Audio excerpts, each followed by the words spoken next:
नमस्कार, मैं Dhiru Thakur, secretary DLS से Sirmaur Nahan. Pan India outreach programme में आज आपके बीच में जिनको हम अब तक दलित कहते थे, उनको अनुसूचित जाति और जनजाति के रूप में, यानी जो हमारे हरिजन भाई जैसा गांधी जी की लैंग्वेज में था, उनके क्या अधिकार हैं और बतौर सिविक सोसाइटी हमारी क्या ड्यूटीज़ हैं और जो स्टेक होल्डर्स हैं उनकी क्या रिस्पॉन्सिबिलिटीज़ हैं। क्या इस कानून में अगर आप किसी को जाति सूचक वर्ड बोल के ह्यूमिलिएट करते हैं तो क्या एंटिसिपेटरी बेल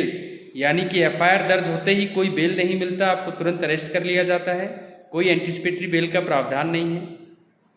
क्या पूरा का पूरा गांव अगर इन्वॉल्व हो किसी को ह्यूमिलिएट करने में तो पूरे गांव के ऊपर फाइन इम्पोज किया जा सकता है। क्या अनलाइक अदर केसेस इस केस में जो हमारे अनुसूचित जाति या जनजाति के भाई बहन हैं उनके साथ कोई भी मानसिक शारीरिक शोषण होता है तो फिर उनको आने जाने का और रिहेबिलिटेट का खर्चा भी सरकार करती है। क्या अनुसूचित जाति और जनजाति के केस को तेज़ी से निपटारा करने के लिए कोई टाइम बाउंड किया गया है, 2 महीना 3 महीना, और इसके लिए स्पेशल कोर्ट भी खोले गए हैं। इस तरह की महत्वपूर्ण जानकारियों का एक कैप्सूल आपके बीच में। ये कानून है दोस्तों SC/ST एक्ट। सुभाष काशीनाथ महाजन, पृथ्वीराज कपूर और महाराष्ट्र प्रेसिडेंट ऑफ इंडिया के कुछ इंपॉर्टेंट जजमेंट्स के बाद बहुत लोगों की रुचि बनी और अब तक हमने 45 दिन के अपने इस प्रोग्राम में अपने दिव्यांग भाइयों के लिए फिजिकल डिसेबिलिटीज एक्ट 2016 की पूरी बारीक तरीके से हमने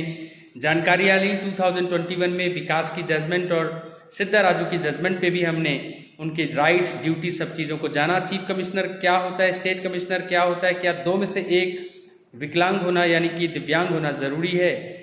क्या मेंटल हेल्थ केयर एक्ट 2017 में मानसिक तौर पर जो परेशान हैं उनके लिए भी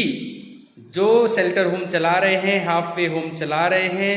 या पुलिस वाले या लर्नेड जजेस, सबकी अपनी अपनी ड्यूटी है। क्या वो खुद अपना इलाज तय कर सकते हैं? क्या सरकार पैसे का बहाना लगा सकती है मेंटल हेल्थ केयर एक्ट के अंदर क्लिनिकल साइकोलॉजिस्ट और साइकेट्रिस्ट की भर्ती ना कराकर? क्या कोई सुसाइड करता है तो अब भी उसको 309 भारतीय दंड शाखा में सजा दी जाएगी, या फिर इसको भी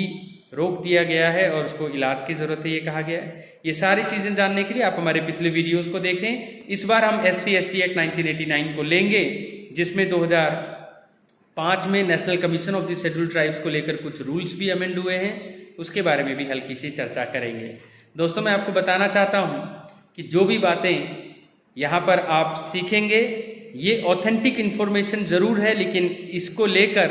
आप कोई स्टेप लेने से पहले अपने वकील साहब से परामर्श ज़रूर लें और लर्नेड मजिस्ट्रेट साहब या स्पेशल जज साहब, स्पेशल कोर्ट से परामर्श ज़रूर लें। और किसी कन्फ्यूज़न पर आप DLSA यानी डिस्ट्रिक्ट लीगल सर्विसेज अथॉरिटी तक आप पहुँचें। आपको कोई मुआवजा चाहिए, विक्टिम कॉम्पेंसेशन चाहिए, कोई भी शोषण हो रहा है, कुछ भी नहीं समझ आ रहा, नियरेस्ट पोस्टमैन के पास जाएं। जी हाँ, आपने सही सुना, रूरल डाक सेवक, उनको हमने ट्रेनिंग कंप्लीट कर ली है सिरमौर में और उनके पास स्मार्टफोन है सरकार का, उसमें आप अपनी एप्लीकेशन दर्ज कराकर सीधे हम तक पहुँचें। मैं आपको ये बताना चाहता हूँ, ये छोटा सा एक्ट है जिसमें केवल मात्र 23 धाराएं हैं, लेकिन सरकार की ये ड्यूटी सेक्शन 21 में तय कर दी गई है इफेक्टिव इम्प्लीमेंटेशन हो और ये कागजों में डेमोक्रेसी ना रह जाए। इसीलिए 45 दिन में हम केवल मार्जिनलाइज्ड अपने ऐसे लोगों को जो रिमोट एरिया में रहते हैं या असहाय हैं, कमज़ोर हैं, लाचार हैं, या समाज का गरीब वर्ग है, दलित वर्ग जिसको हम अनुसूचित जाति या जनजाति कहते हैं, दिव्यांग कहते हैं, जिन हम अपने हैंडीकैप भाइयों को, बहनों को, ऐसे मार्जिनलाइज लोगों के लिए जो मानसिक तौर पर परेशान है, mental health act, disabilities act और आज SC/ST एक्ट में हर जगह देखेंगे कि इफेक्टिव इम्प्लीमेंटेशन के लिए बोला गया है। जब ये कानून शुरू हो जाता है तो IPC हो या कोई और कानून वो फेल हो जाता है। इसीलिए अगर कोई लड़की दलित भी है और पोक्सो भी है तो आपकी कन्फ्यूज़न होगी कि कौन सा एक्ट प्रिवेल करेगा। जब IPC और पोक्सो है तो पोक्सो लगेगा। Himachal Pradesh victim compensation scheme 2019 है और नालसा का 2018 सेक्सुअल असॉल्ट पे, तो नालसा प्रिवेल करेगा। लेकिन पोक्सो और SC/ST एक्ट यानी कि कोई दलित लड़की है जो 18 से नीचे है तो फिर पोक्सो लगेगा। लेकिन इसका ये मतलब नहीं, SC/ST एक्ट में सेक्शन 15 में जो एक लंबी सी लिस्ट है 15A में, जहाँ पर विक्टिम और विटनेस के आने जाने का खर्चा, पुलिस प्रोटेक्शन का खर्चा, ये सब इंटैक्ट रहेंगे। जी हाँ, अगर कोई जनरल कैटेगरी या ओबीसी जो खुद एससी या एसटी नहीं है, अगर इस मंशा के साथ लड़की का शोषण या किसी मर्द को ह्यूमिलिएट करता है या पानी नहीं पीने देता या फिर इकोनॉमिक बॉयकॉट करता है, सोशल बॉयकॉट करता है, उसका हुक्का पानी बंद करता है, और अगर एक आदमी नहीं पूरे गांव का गांव या कोई डायरेक्टली ना करके पैसा लगाकर, तो कानून में ये प्रिजम्पशन है कि आप भी उतने ही गुनहगार हैं। और मैं आपको बता देना चाहता हूँ कि अगर कोई पब्लिक सर्वेंट एसएचओ या पुलिस वाला अपनी ड्यूटी में नेग्लेक्ट करता है तो सेक्शन 4 में उसको भी दंड दिया गया है। सेक्शन 3 में जितने भी शोषण है उसको एट्रोसिटीज़ कहा गया है और उसमें दंड का प्रावधान है। आपकी प्रॉपर्टी, जिस प्रॉपर्टी से आपने वो अपराध किया, वो सरकार को फोरफिट हो सकती है, इस बात का आपको वार्निंग दिया जाता है। चैप्टर 3 में 10 से 13 में मैं आपको बता देना चाहता हूँ, ये लिखा गया है कि पूरे के पूरे शहर में जहां आपने ये अपराध किया या गांव में, या जैसे बाकरस हमारा रिमोटेस्ट गांव है, अगर आपने वहां अपराध किया है तो आपको तड़ी पार किया जा सकता है, यानी उस शहर में आपका आना जाना बंद किया जा सकता है। अगर आप फिर भी नहीं मानते, आप फिर भी जानबूझ के ट्रेसपास करते हैं, घूमते हैं तड़ी पार होने के बावजूद, तो आपको जेल भेजा जा सकता है सेक्शन 13 में। और आपका फोटोग्राफ खींचकर, आपका मेजरमेंट लेकर हम लगा देते हैं, ठीक है, और इसमें आपका कोई राइट टू प्राइवेसी वायलेट नहीं होता। आप ऑफेंस रिपीट ना कर सकें, इसका ध्यान रखा जाता है। अगर आप अपना फोटो खींचने में, मेजर करने में कोई आनाकानी करते हैं तो 186 भारतीय दंड शाखा में एक अलग अपराध है, पब्लिक सर्वेंट के काम में अवरोध पहुंचाने का। सेक्शन 15A बहुत सुंदर कानून है, शायद महेंद्र चावला में ज़रूर सारे इंडिया के विक्टिम और विटनेसेस को, और 195 इंडियन पिनल कोड में ज़रूर सारे विक्टिम्स और विटनेसेस को एक तरीके से थ्रेट होने पर पुलिस प्रोटेक्शन या फिर दूसरे तरह के प्रावधान बनाए गए। लेकिन इस कानून में स्पेशली हमारे जो अनुसूचित जाति और जनजाति हैं, सेक्शन 15A के तहत उनके काफ़ी सारे अधिकार हैं, बहुत लंबी लिस्ट है, सब क्लॉज 10 है इसमें, और इसमें वीडियो रिकॉर्डिंग का भी प्रावधान है, ताकि आप जो भी चीज़ें आपकी कार्रवाई हो रही है वो ट्रांसपेरेंट हो और उसकी वीडियो रिकॉर्डिंग हो। मैं आपको बताना चाहता हूं कि पूरे के पूरे गांव को पनिशमेंट करने का 10A में सिटीजन राइट एक्ट में ज़रूर एक प्रावधान था 1955 के कानून में, लेकिन इस कानून में भी सेक्शन 16 में पूरे गाँव के ऊपर कलेक्टिव फाइन इम्पोज किया जा सकता है। कानून वेट ना करे कि आपके साथ ह्यूमिलिएशन पहले हो जाए, शोषण हो जाए, फिर पुलिस वाले आएँ, क्योंकि एंटिसिपेटरी बेल है नहीं, सीधे आपको अरेस्ट कर लें। नहीं,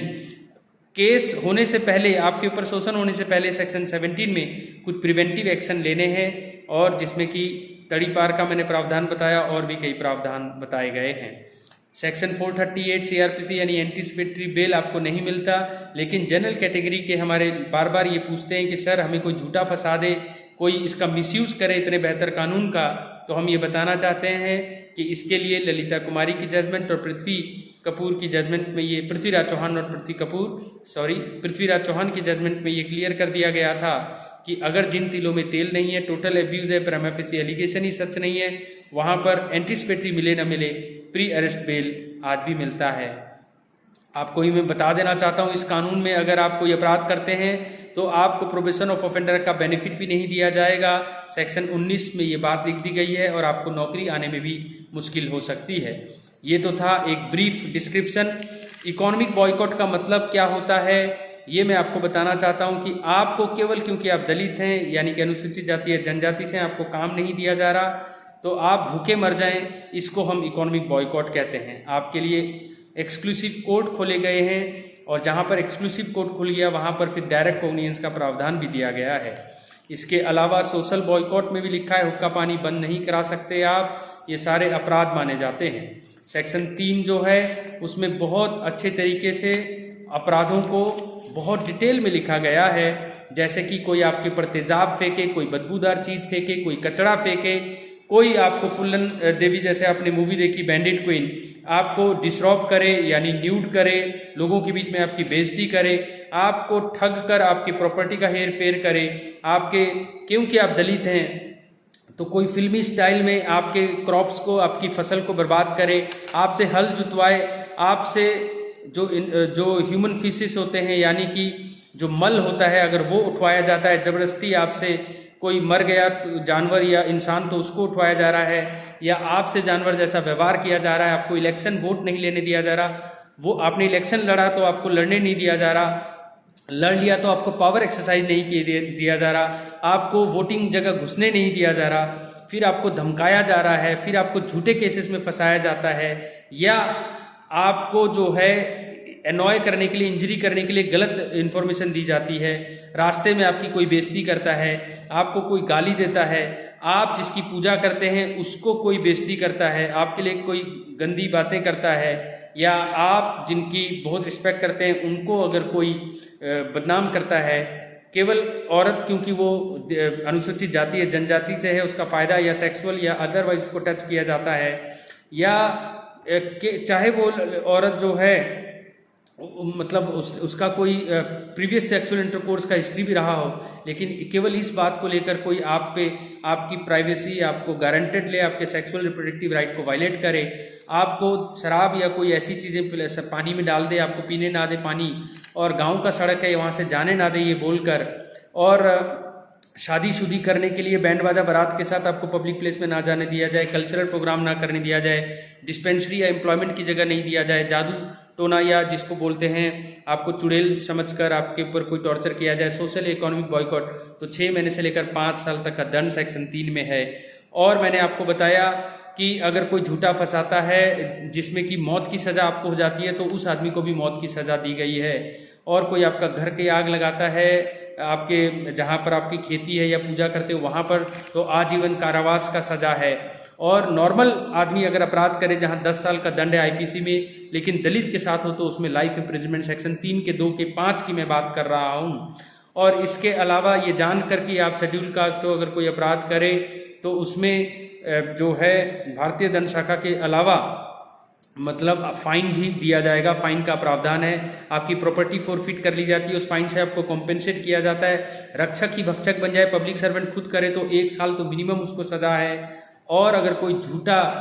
मतलब एविडेंस क्रिएट करे तो 201 इंडियन पिनल कोड की तरह शेड्यूल ट्राइब में सेक्शन 3 सब सेक्शन 2 में भी सज़ा है। सेकेंड पार्ट में SC ST एक्ट को और डिटेल में समझने के लिए हमारे साथ बने रहें। जय हिंद, जय हिमाचल।